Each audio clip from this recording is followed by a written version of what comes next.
about terrorists. It's not about terrorism. At this point, longevity is a threat. The youth in you swore that if you were ever in the vegetative condition that you are now, then they should just pull the plug. But the state of things insists you might yet be viable, and there's a little religious maniac in you that holds on to the idea that you might wake up tomorrow. Your happiness was kidnapped, and the ransom ask is, strangely, your happiness. They know you won't try anything funny at the swap or bring backup because, well, you have none.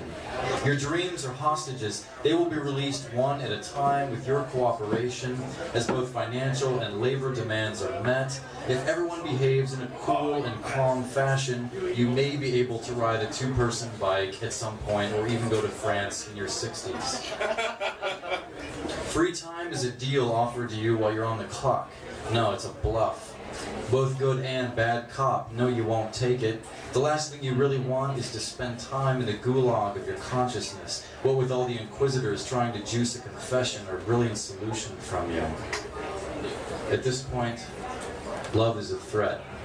The notion of grooming yourself, of holding on to the electrified fence of your insecurities, of pitching yourself at a cocktail party, through a dating service, in full frontal nudity, of being someone's monkey bars, their gymnasium, is a scare tactic.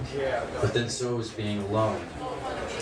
The watchtower of the blistering sun is gunning you down ray by ray. The food is running clever plays, faking your stomach, and water comes in convenient, dehydrated packets with resealable tops, but the pharmacy is open 365 days a year.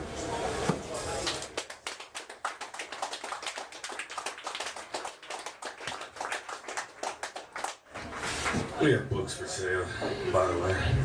Please buy. We need gas money. I'm kidding, we need beer money. Well, it's 2 in the morning on a Saturday, and the Union Pacific is just now sliding in off the long black tail fin of just another Friday night.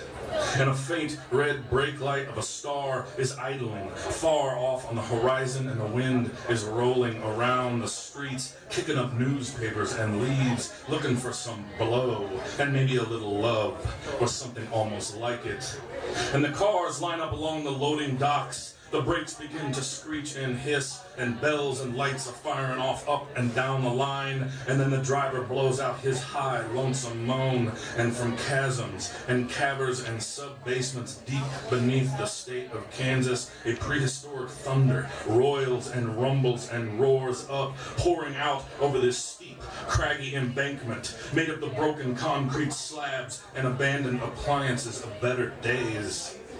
The lone light in the depot glows a ghostly, fluorescent glow, a pale blue halo hovering like a radioactive cloud over the boxcars as they barrel through the broken downtown heart of this once proud little city-state of the plains, stirring up the deep, sedimentary layers of its sleep a little, maybe, with dreams of universal, unconditional love, or something very nearly like it.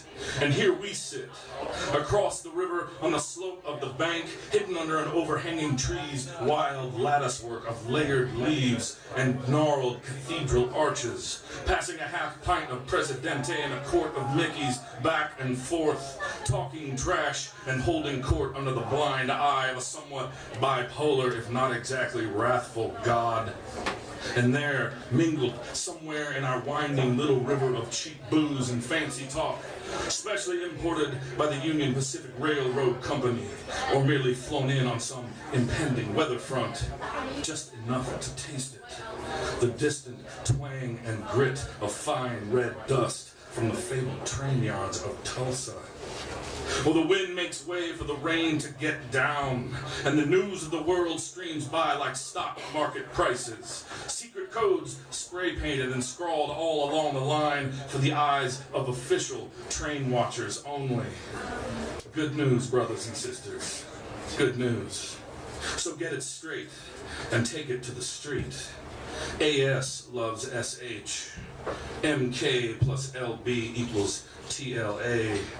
School sucks and AC/DC rules.